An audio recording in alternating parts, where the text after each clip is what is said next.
Good afternoon. Welcome to our roundtable discussion on libraries. As part of our function of the Standing Committee on Local Governments, we've held these roundtables on a number of different issues. Libraries as an important part of our local government scheme here in New York State. I thought it was very important that we take the opportunity to come together and discuss not only the last couple of years as far as libraries, but also where are we going? Where do we need to go? What are our priorities? And how do we structure those priorities so that we hit the ground running when this new legislative session starts? We're at the Port Washington Library, so I want to thank Nancy Curtin, director here at the Port Washington Library, for having hosted us today.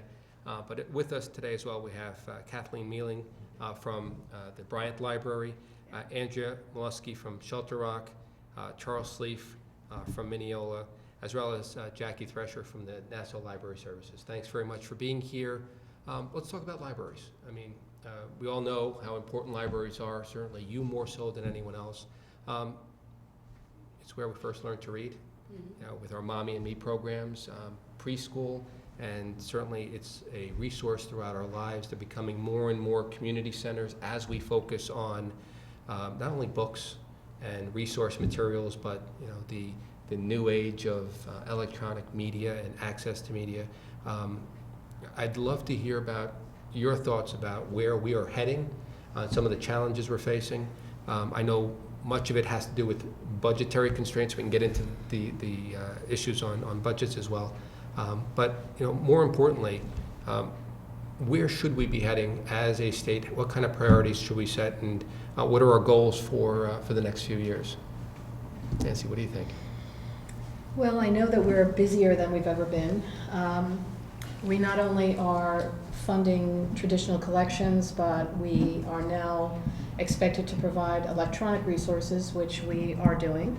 We have lots of services that come directly from our website, where a patron can literally look at any of our many databases. They can learn a foreign language. They can be tutored online. I mean, there are an immense number of services. You can download a book now online as well, right? Yes, you can. You can download ebooks, which are borrowed in the same way that one borrows library materials. But not only are people using our electronic resources dramatically, we're seeing an increase of people in the building, which I think some people thought would not happen with the introduction of more internet services. And here in Port Washington, we have about 1,200 people who cross our doors every day. And from any number of needs, from families with youngest children to our seniors who are coming here for lectures or to read the news day or participate in a class, a computer class. We are far broader in our services than we ever were. And that does, of course, equal problems with budgets, because you're expected to provide a very wide range of services for all ages. It's a very difficult time out there. Budgets are very tough. Things like tax caps, things that we never had to worry about in the library world, now are very real. And I know that the tax cap, we can talk about how it has affected budgeting for our libraries, but I know that we have different types of libraries too. And everybody assumes that their local library is the same as the library in another community. But we have village libraries, we have district libraries, association libraries, school district libraries. So each is funded differently. Has the tax cap impacted the ability to have a budget and to continue to provide services? Have you found it's Not made things yet, difficult, Kath? but it's on the horizon. One of the things that we've been able to do as people have left employment at the library, we've looked for creative ways to replace them without making it a full-time position. We participated in the state program where we didn't replace a person. But every position that becomes available now, the board and I have to decide, does this person need to be replaced? And so far, it hasn't impacted on our services, but I don't know how much longer we're going to be able to hold out. It goes without saying, like everything else in government, we're service organizations, heavily reliant on personnel in order to provide those services. And, people come in to rely on and want to do either research project or want help finding a book, or, want to have that interaction if they're younger with their parents, and that library experience. It all comes down to staff, to personnel, to people who are here. And you can't replace that with a computer. You can't replace that with somebody merely going onto a database. So it is troubling, because a lot of the same issues we hear elsewhere, increased pension costs, healthcare costs, all those other things impact our libraries just the same. Well, what about this whole idea of transitioning to digital media? Everyone says that the library of the future is digital media. I happen to be a person who still likes to hold on to a book and turn pages, but the reality is, iPads and Nooks and everything else that's out there, the trend is towards more digital media. I took a tour of the new Hofstra Medical School, and if you go through their library, you walk through an area and there's a lounge, and you ask, where's the library, and they say you're standing in it, because it's all based on the ability of these pads or tablets to be able to upload books and materials, and it does so automatically. Is that really where we're heading with libraries? Well, I think that there's room for both, and I think there always will be. But I think one of the things that I've always seen libraries are what I would call as chameleons. We change with the times. We keep adapting and offering our residents whatever it is they need. If it's more digital, we provide that. If it's the written word, we still provide that. We just tend to change with the times, and we give the service that's required. So I think that if it does become more digital, we'll add those services. We have been adding those services, but if there's something else after that, we'll accommodate that as well. That's what we do. Sure. You just went through a great renovation over at Shelter Rock. Yes, we expanding did. the facility, modernizing many of it. With some of your help, we hope. I appreciate that. But the reality is there's still a place for libraries, even in if there is a trend towards some non-traditional medium for information services. It's still a community center. There's still programs taking place. There's still activities, and thankfully still books. Right, and also too, in times when the economy is not as good as we would like, people turn to the library for career resources. Many of the libraries have had job fairs. Resume writing. Right, we have, some of us have career counselors, so there are ways that we're helping people to find jobs or to improve their situation. So that's another way we've reached out and helped when the need was there. Charles, I appreciate that. How's the circulation been? What's your experience? We are going through rather difficult times, and I find that, it would stand to reason that people would use library resources and community resources much more these days, whether it's books or videos or any other medium that's out there. Have you seen that at the Mineola Library? Well, our circulation has been as good or better as it's been, but an even bigger number has been our foot traffic. We use one of those counters at the front door, people coming in and not necessarily taking things out and using the library, but also using things. I just wanted to mention, you bring this up about things that they're using. If you went back 5 years ago from today, from, let's say, Mineola down to all the retail areas of Old Country Road, Westbury, Carl Place, Garden City, just off the top of my head, I'd be talking Blockbuster Video, Hollywood Video, Borders, Barnes & Noble, Tower Records, all gone except for Barnes & Noble. They're still standing, but who knows. So in a lot of ways, we're the only place in town. If you want to rent out a DVD, unless you go on the, it's slipping my mind, Netflix. Unless you want to do it through the mail or download it, you have to come to the library to get a DVD or a CD and a lot of the books. So we are seeing more people, and I'm sure Jackie will bring up as far as the funding. We're getting less funding as far as the system, but we're seeing more people. It's just sort of a weird curve. But it's true, because a lot of people used to go to, I've personally spoken to at least 10 people in the last 2 months at the library who said, I've never been here before. I used to go to Blockbuster. I used to go to Borders. I used to go to Tower Records. I'm coming here to watch my movie. I'm coming here to take out a new book. And it's the economy too, that people don't want to spend $30 on a book and just, they'd rather, come to the library and take it out for 2 weeks. You're absolutely right. Between 1998 and 2009, the number of visits to public libraries in New York State went from 102.8, almost 103 million, to over 120 million. But during that same time, so an incredible increase, an average of about 3 million per year, increase year to year over that entire period. But if you look at funding between 1994 and 2011, where school aid increased by over 132%, aid to libraries decreased by 3%. And even over the last 5 years, since 2007, it's actually decreased by 23%. So you see more and more people using the facilities, but less and less funding. Right. Something that we're hoping to rectify as we go forward, and certainly a priority for many of us that do understand how important our libraries are in our local communities. But let's talk about funding and ways that we as a state and as a legislature can start helping you provide your vital services in local communities. What some people don't understand, I think, is how libraries are funded to begin with.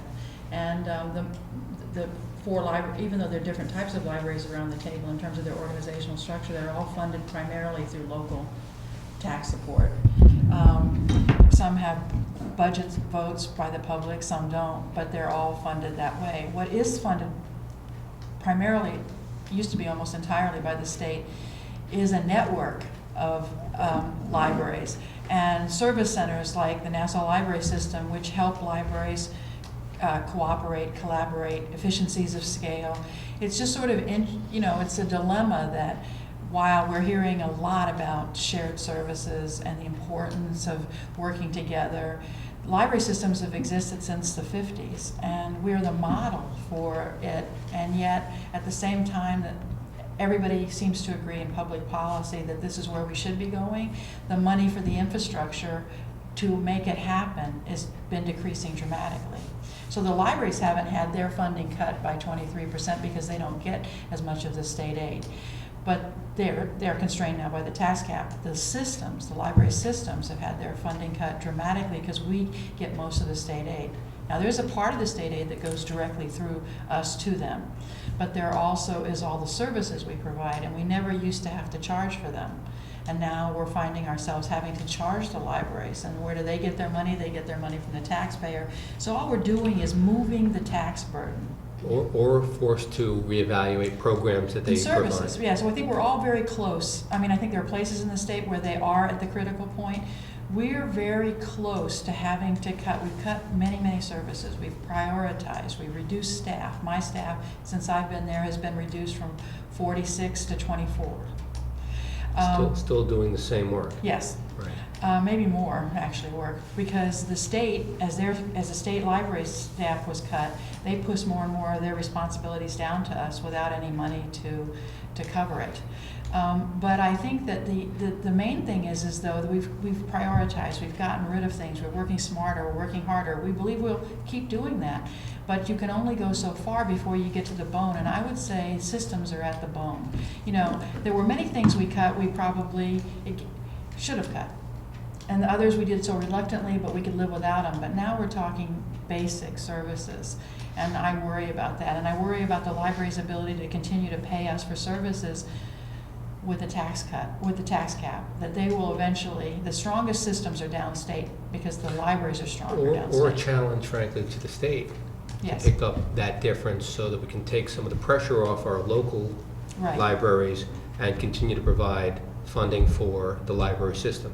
Right. Now, through the library system, we talk about things like shared services. Mm-hmm. As a card holder of a local library, if I wanted to come to another library in Nassau County, I would have the ability to do so because of this association. Right. And through that service. It actually then does what we're asking everyone else to do. Yes. Create synergies, merge that back office work, and allow for mobility. It seems to make a lot of sense. If my local library doesn't have a certain book, but there is another library up the road that does, I can go up there and use it because Nassau Library Systems provides the means by which all of these different libraries are coordinated. Even more direct economics, because one of the things we've been talking about, I agree, we are going to more and more online services. What we do is negotiate group discounts for online services, and we've saved the libraries hundreds of thousands of dollars if they had to go on their own one by one to negotiate with vendors, because we get group purchasing. So that's like even more than, yes, there's the service implications, and then you can return your book anywhere. We're running the trucks that go between the libraries to move those things everywhere. But then in addition, behind the scenes kind of things, group purchasing, group discounts, continuing education, people's travel budgets are one of the things that gets cut, so maybe they can't go to national conferences or send as many staff. So we go to the conference, bring the training back here, and the training's provided locally. So there's a lot of cost savings and that can be achieved. And yet, when we're talking about libraries, I think on a few different levels. But when you think about it, Port Washington Library was founded 120 years ago. Yes. Yeah. 120 years ago. And if Yes. you think about where we were 120 years ago, and the foresight of a couple of ladies Mm-hmm. to dedicate themselves towards creating a local community library, that still is very much the model and the image we all have of our local libraries. Places where we can go, places where we can access information and access books, and yet here we are 120 years later dealing with issues that I'm sure those ladies, when they first put their books together, never thought and imagined would be.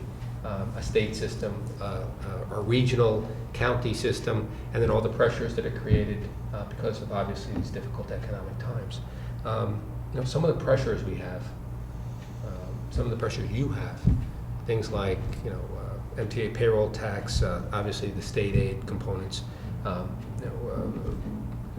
BOCES, pensions. Health insurance, we're in NYS, we're in the pension system. Let's talk about that for a little while. What is the single greatest concern? And I know funding, but once we get into particulars of funding, what are your pressures and what kinds of things are you dealing with that we would need to be aware of as we go back into a legislative session? We hear from our schools, we hear from our local governments, we keep hearing about how there's a lot of pressure on villages, towns, and counties, and the thought of municipalities filing for bankruptcy. I would assume that a lot of those same issues overlap. What's the greatest pressure point you have right now? Probably the pension. Is it pensions? Absolutely. And then to put it into context, part of the ERS, the state pension system, in 2002, 2003, the pension contribution rate was 0 because the return from the market investments was such that there wasn't a need for a contribution. By 2007, it was 5 or 6%. Now we're close to 20%, 18.9% going up over 20%. That's $20 for every $100 of payroll. That's a lot. Whereas a few years ago, it was $5 per 100. It's a tremendous amount, and especially when you're butting up against the top of that tax cap. Right. Right. So how do we address pension issues, and how do we find a fair way to fund pensions while at the same time providing stability so people who are tasked with budgeting have the ability to actually budget, knowing what that number is going to be? We all just received a notice from the Comptroller's office, you did, telling you that there's going to be a 20% increase this year. You got it? In the state pension system, contribution rate? Yeah. About 20%. Right. So what happens is that's why you have to stop. You have to get rid of positions, which is not help. It's not just that we can't serve people, which is also good, but we're also contributing to the unemployment rate. And those people, when they get unemployed, then they use other services. We're all connected in one big, massive economic system, and it's never good to put huge numbers of people out of work, even if those people work for the government. So, Well, I understand. I know you do, but I'm just saying, but I'm just saying, so it's pension, it's sometimes to make those benefit costs, that's what's the real driving force. Then we have to have less people, and then Then you provide fewer services. Fewer services. And then you don't have the ability to meet the right, and needs sort of the of a local spiraling community. downward, Yes. which is very concerning. I think the new pension tier looks good. I mean, I think the graduated contribution rate, I wish it had happened earlier. When will you begin to see the results of this new That's the pension problem. system? I mean, It's too long, it's too long. You're at least 20 years out. Yes, but I'm on just any saying, I'm thinking meaningful- it's a beginning. I know you've been told this before, but I also think if we ever see a great time again, we should not lower the contribution rate. A steady, not contribution rate from employers over time, instead of going up and down, would be much Absolutely. I better. think that that's a wonderful idea. I think it's a great idea. That's why I prepared a bill, which I have drafted. It's very funny. I have a bill that says that we should come, and the comptroller should compute their pension contribution rates actuarially with a greater horizon. That This would help, bill- that would help it's- so much. It's a 30-year horizon Much rather easier than for a planning, year-to-year budgeting. horizon. Yes. The average pension contribution rate historically is around 9% over all of the years. And I'm not suggesting we go to an historic average, but I think actuarially we can figure out that if we reduce it to a longer-term rate and we commit ourselves to funding it even during good times, so you build up your surplus, because we know the business cycle being what it is, every 10 years you're going to dip down again. Exactly. Doesn't that make sense? And so you know that this year your pension contribution rate was X, and next year it's going to be X. Yeah, that would be great. And Much so you better have for stability in budgeting. A year is not enough time, or a few months is not Right. enough time. Some of It's- it's it's- minutes it by the is- time we find out. It's absolutely extraordinary. Mhm. I know that there are pressures involved. The bill is in place where I'm hopeful. I truly am, because if we commit ourselves to fully funding the system, but do so in a way that allows for stability over the long haul, it makes a lot of sense. Our public employees, their pensions, their benefits haven't changed. I mean, let's be frank about this. Their pensions have not changed. We have not increased their benefits. It's the way that the state requires that the pension system be funded, by having it geared and so closely to market conditions Mhm. without taking a longer term approach to funding, that has put us in a position where we're putting extraordinary pressure on our local governments. So again, as chair of local governments, as a former mayor, it's an idea, and I'm hopeful that we'll be able to do something about it. If you were to reduce your pension contribution rate from 18% to 12%, save a third on it, what could you do with that? Oh, my. Mhm. And to put it into context, for Nassau County, based on their payroll, they'd be able to save about $65 million, The county, yeah. not 20 years out, this year, Right. this Just year. this year. Which is again, we're actually beginning to think outside the box, which I think is pretty neat. The ability to actually look at problems and say, okay, this has been the norm over the years. How do we approach this differently? So what are the pressures? Pension costs, hopefully we can come to some consensus on dealing with long-term pension costs, because it's not only going to relieve issues for our libraries, but also every layer of government. But when it comes to books, libraries, how do we attract people to come in? Do you have a problem with certain age groups and their participation in library services? Is it the same that I should expect in my own household? As my kids go through their teenage years, they're going to be a little bit more difficult. As they're younger and older and more mature, maybe they're more stable. Although we're really talking to teens virtually now in terms of either them participating, for instance, in the summer reading club online with us, or they're doing community service here, or they're involved in theater productions. I mean, they are involved. Young people are involved here. And you know what, libraries are doing more than ever. I never thought, I'd started off as a librarian who specialized in serving teens, and it was a thankless job at the beginning, because we couldn't get people the profession wouldn't focus on it. Most of the renovations that are occurring in libraries include expanded areas for For young teens. adults. Mhm. And they're different. They have a lot of computers in it. They may have other kind of media. They have comfortable seating. There's group rooms where they can work together because there's so much collaboration. There are charging stations. There's charging Yes. stations, Yes. Exactly. But we do, and so much online. So I think that actually the demographics that we do serve sort of, we always say birth to death, but definitely probably the hardest group that we have, but I think that's why online services are so important, is the busiest time in our, think for yourself, the busiest time in your life perhaps is in your 30s and your high economic years, and you're focused on your careers, and that's the hardest time, because time is your number one commodity. That's why we need to be open 24/7 online and let people do more things, and rather than make them come to us for everything. On the other hand, seniors want nothing more than a place to come, and young kids want nothing more, and parents with a young child want nothing more to come and talk to another parent and another adult. And so there's plenty of people who want to come here, but there are also plenty of people who don't have the time to. So we have to have both services. And I always say 1 foot in the past, 1 foot in the present, and 1 foot in the future, if only we had 3 feet. But we have to plan for what's happening and changing. And then we do. I think we do a pretty good job. So I don't think we're really drawing quite a goodly number of people. Of course, we always try to do better. I appreciate that. I'm always impressed with our open space in our libraries, and how flexible our libraries are.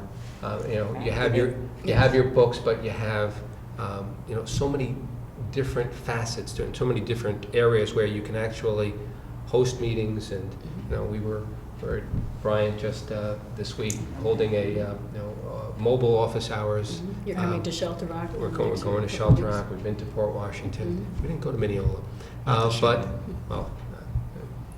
people can just knock on my door. Hoping to do it in the future. But the reality is, there are so many things that come through libraries. Our village hall closes at 4:30. Right. So village hall closes at 4:30. Our school districts are closed by 4 o'clock and shut down. The really only community center in our villages and in our communities that are open later to accommodate these public forums are really our libraries, and they have been that way for years. That's why when we do sit down to discuss budgets and how we're focusing our resources as a state, there are those of us who say the last place we need to cut, and frankly the first place we should be adding money, is right where our libraries are, because they are providing the services all day, well into the night, and they're weekends, and they're incredible resources. Most minor holidays we're closed very little compared to your average any other form of government funded agency. Because we're open 7 days a week. We're open for the 7 most days part. a week for the most part, most of the year. And we get many requests where, can't you stay open to midnight, or for teens 2 o'clock in the morning would be great while they're finishing their term. But we literally get requests for, can't you stay open more and longer? Well, But that's money and staff. Well, it is literally never enough, and Yes. certainly there's always a need for somebody out there. But being able to talk to a librarian via internet chat 24/7, being able to have a tutor till 10 o'clock at night through us, free tutoring for people who can't afford to pay, they can get online tutoring. For the real tutor, I mean, it's not like a computerized tutor, there's an In actual both English qualified and person in Spanish. English and Spanish. That extends our hours. And so, Really it does. and that, because the kids always, I know, as a parent, it's usually about 1 minute after the library closes that they tell you they have to get something from the library. And so now and then so many online resources where they can actually get the resource and see it online. And there's going to be more and more of it because now, you saw it in a medical library, but I think that public libraries will be the last to have their entire collection, online. But I do think nonfiction and reference services, because they're created online and then they print them. They can just leave them online and we can search them. That would be a change. But I think most people don't want to, some people do want to cuddle up with a book when they want to read it for recreation or fun. Sure. But that's different from, nobody really wants to cuddle up with, most people don't want to cuddle up with a textbook or some kind of technology. Or a thesis. And there's no reason for that to be mass-produced, paid for, if it's already online. But, and it is produced, it is completed, there's a tremendous amount of work that goes into putting it together, and then it's forgotten. And Because it ends up on a shelf in one place and no one ever has Right. access to it. The idea of Exactly. actually being able to share that and being able to share the knowledge and the insight that was put into putting that Right. And that document together.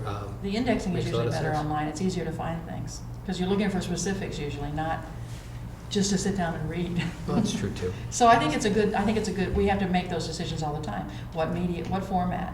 But they've been predicting the end of libraries since I've been in the field, and, 40 years, was gonna be gone because of videos. It was gonna be gone because of, first it was audio tapes, then videos, then books on tape. Yeah, remember Then the, cassettes. then the internet, now it's downloadables. You forgot 8-track.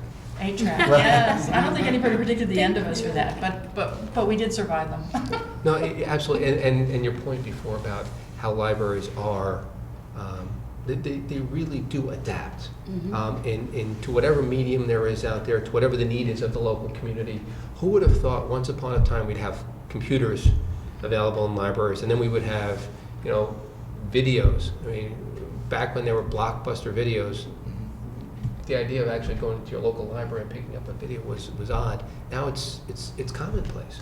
And it should be, and we are continuing to transition. Internet access, wireless internet, digital media, but I think as things change, you also transition into whatever the needs are of the local community. Let's put things into context, just so everybody understands. You know how much state aid goes to libraries? In the whole state? The whole state. 84 million. $84 million. 1/10 of 1% of the state budget. Less than 1/10. Less than 1/10 of 1%. $84 million, just to contextualize it. How much goes to schools? I know it's a whole different thing, but I don't really know. Let's put it You'll into have to tell us, perspective. it's a lot. A lot of zeros. Let's just say it's tens of billions of dollars. And so in the whole state, $84 million for every library, and I know a goodly Right. portion of it goes to our library systems. That includes New York City libraries. It includes all of the large cities, our local libraries, our local library systems. It just seems that of everything we do in New York State, the best investment that we have made, probably the best investment in the history of the world, is the minimal investment and the great return that we get from the amount of money that we actually use to help with libraries here in New York State. I say it as a wonderful example of efficiency, but I also say it to contextualize the fact that we're not really dealing. $84 million is a lot of money. We all know that. But in the context of a state $132 billion state budget, those $84 million are being stretched awfully thin. And so in the context of certain things that we need to do when we go back, focusing on putting a priority on making sure that those resources are there, I think is important. In 2007, it was 102 million. That's the height that we ever reached, and now we're down to 84. Okay. So we're 17 million below Yeah. below the high water mark, or 18 million below Right. the high water mark, and we really need to bring that back. There's another thing. It's not as big an impact, but it might be something you can do while we're waiting for the economy to turn, which is every year the legislature deals with many, many bills which deal with educational programs, particularly, or technology programs. And if you could just remember libraries and just put the word library in the bill, we don't necessarily want to take other people's money, but if it's a competitive program, give us a shot. We provide probably more career information and job placement, and job information and career counseling than most other agencies. Yet we can't qualify for the VOCED money at all. And if we could just get in, so if you would remember us when you exempt people from regulations and you just put in libraries, and I know you're trying to make up for in the MTA tax, and if you remember us when you're just adding to a list of all the people that could apply for this money, that would be very useful to us. And then it's a question of merit. The libraries that can come up with good Yes. proposals and can justify the use of the money, they could have access to it. That would be a great thing. Because sometimes it's as simple as, we're an open institution. Most businesses require that you apply for a job online. Right. And people come here to apply for a job online because this is a computer that they can come to between 9 in the morning and 9 at night and do that. Other And it's- agencies are not open to the public either those hours, or open to the public, period, if you're a school district, for instance. And I just think what Jackie is saying is so true, that we're often not part of the conversation when we really should be.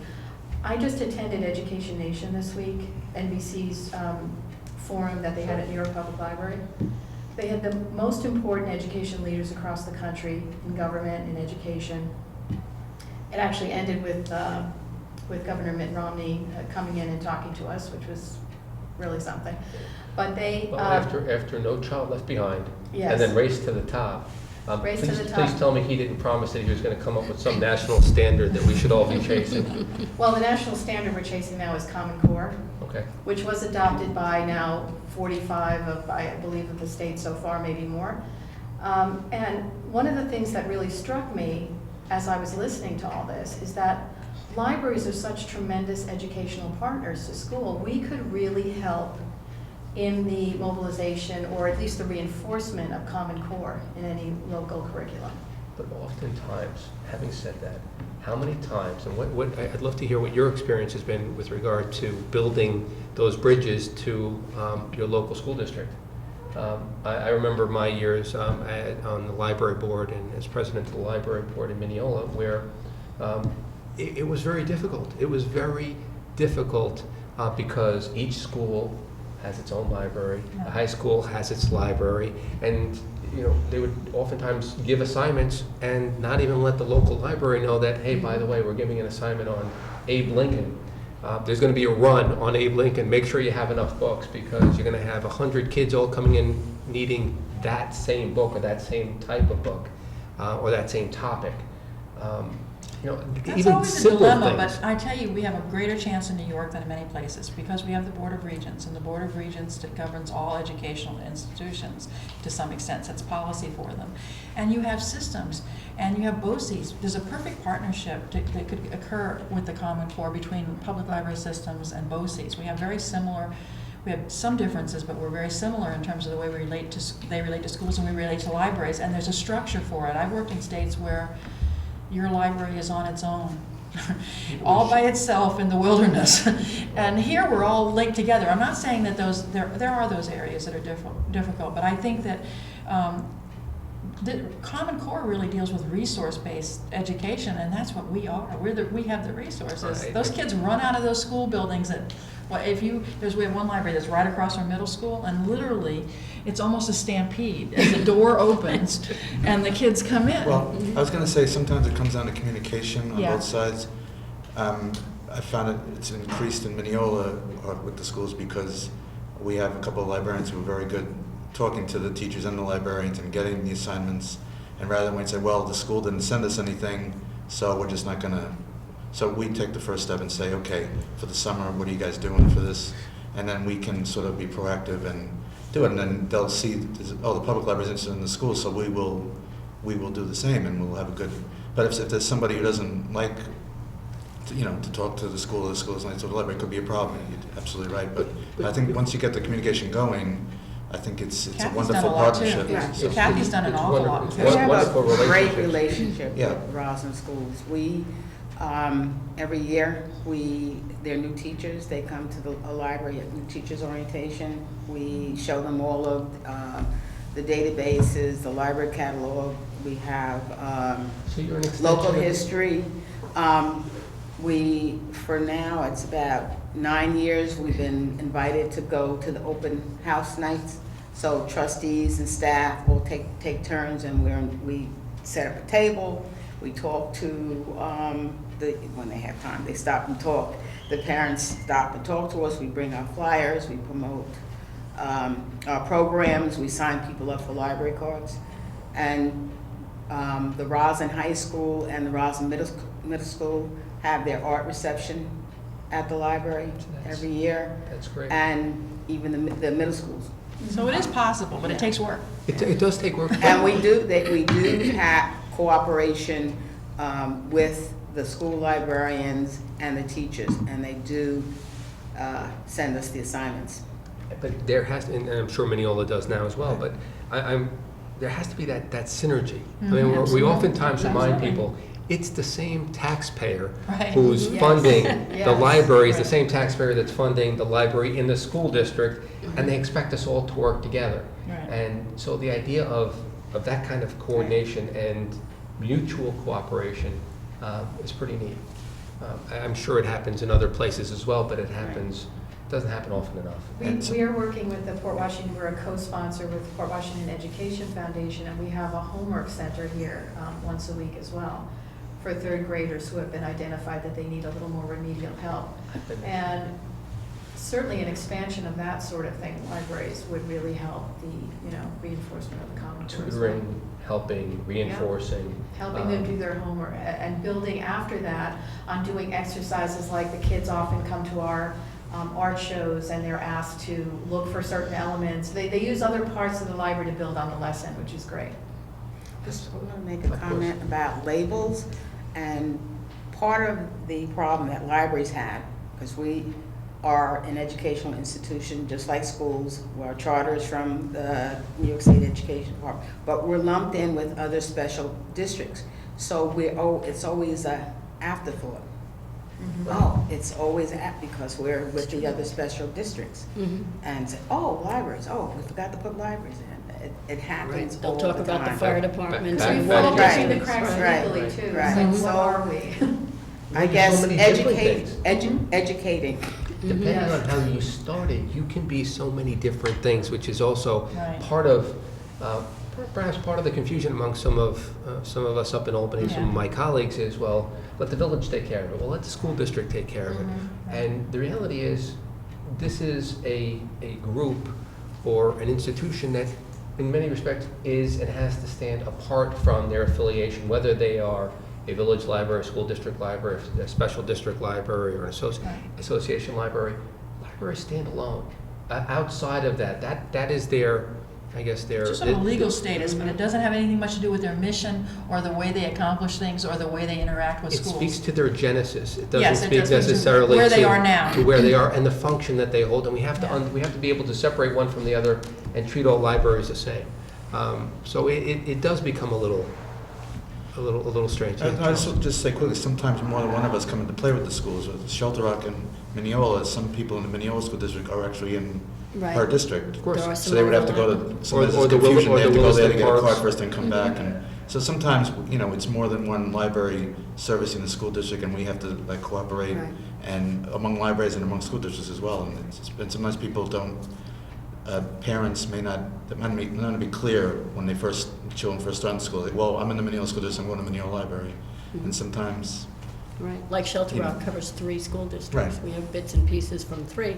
So working with the schools is more challenging for us, say, than some school district libraries that have exactly the same boundaries. So That's- it adds an element It to is our true, but I challenge. found that many of our libraries also have a personality all their own. Absolutely. And so you're known for having a Right. focus on A, B, or C. And Right. so if there's somebody who's looking for that, aside from going to their local library, they're going to go directly to Shelter Rock or Rosslyn, Bryant, or Port Washington, or Mineola, or anywhere else, because they know that there is a focus on that particular thing. We should just also talk just for a minute about, we mentioned it when you first started, but I think it's important to talk about how much public libraries do and have always done for preschoolers. Yeah. It's, we have, libraries read to, they teach parents how to read to their newborns. They have newborn programs, and they teach, Nancy can talk more specifically to this, but there's bringing in other professionals to help parents who maybe don't know about what the impact of what they do or do not do with their child when they're very young has to do with their long-term readiness for school and pre-literacy. And it's a huge role, and there are not many agencies that do it. Well, the whole concept of early intervention. Right, and is pre-K, so- pre-K is too late. Which was just Yes. said over and Or over nursery. at Education Nation. They talked about STEM. They talked about the fact that our kids are not competitive globally. They talked about the fact that kids are not strong enough in science, technology, engineering, and math, which is what STEM is. You gotta start And early. they've got to start much earlier and stay with it much longer than our current educational pattern is creating, so. It's fundamental, and you're right. Where Well, are they then you getting start that? with babies. You We do. Literally with infants, which is extraordinary. And we're the so- only agency that does, as far as I know. As far as I know, yeah. So everybody needs a raise.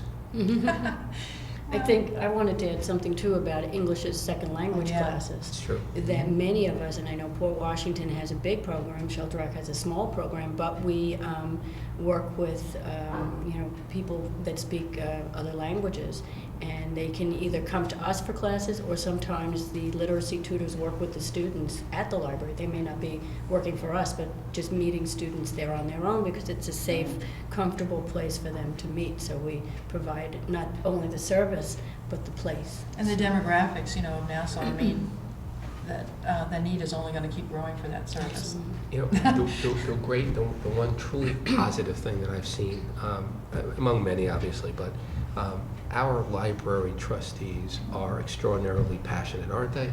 Yes, I they mean, are. I think we They can are. point to. And unpaid. And All their hard work. unpaid, and they're volunteers, and, Right. I mean, I'm thinking about different members of our library boards and in our various communities, and just marveling at how we have truly passionate, unique characters who are out there pushing for our libraries. I won't even mention Port Washington. From But- great backgrounds too, they bring a lot to the table. They bring a lot to the table, but there are people out there that, and I think we need to mention that, they're not paid. These are Right. volunteers. Mhm. They come in, they dedicate themselves, and they provide support, where oftentimes, so many things are taken for granted. So let's Yes. recognize our Absolutely. library boards and the volunteers that make it possible and give us the support structure in our local communities. When you have to go out there and slay dragons, they're usually right up front, the first in line, and they'll take anyone on. As we move forward, certainly our financial circumstances have to be right at the forefront, because and it's a reality, obviously. You can't do something with nothing. And the ability to be able to continue to provide services in a very difficult time when your resources are actually being sought more and more, it gives us context and gives us something within which we can try and do something through that budget process and prioritize libraries and put them in a position where they should be and should frankly have been all along. And when we deal with some of the changes in libraries and as things begin to transition, understanding that our library services are a great model for us to be able to bring all of these different services together. Not each library doesn't have to necessarily reinvent the wheel. If everybody invents their own piece of the car, eventually through NLS, a person will be able to assemble all of that, and that way we're not burdening any one community with the obligation to have to provide the funding for such a vital thing. And again, never forget that libraries started with a couple of books on a shelf. 120 years ago, some people who came together and put some books together and said, we want to teach everyone to read and give everybody the opportunity to do so. So congratulations on your 120th. Thank you. Pretty exciting. Very exciting. How do we end this? What is our wish list? Stability in budgeting, a healthy economy, hopefully, but in the absence of a healthy economy, just how about an understanding of how important libraries Yeah, are, that'd be a great and a one. refocus on how important it is for us to recognize that and to refocus our resources to make sure that we give you what you need so you can continue to provide for our local communities. Yes. It works. I want to thank all of you for participating. Thank you for joining us, and looking forward to hopefully getting together. Let's see what happens. Maybe in the middle of next year, and see where we are compared to the milestone that we've just set today. So thanks again, and thanks everyone for joining us. Here's looking up to our libraries. Visit your local library, support your local library, and again, hopefully in the near future we'll get together again and we'll be able to tick off some of the things that we discussed here today. Thanks again. Thank Thank you. you. Thank you.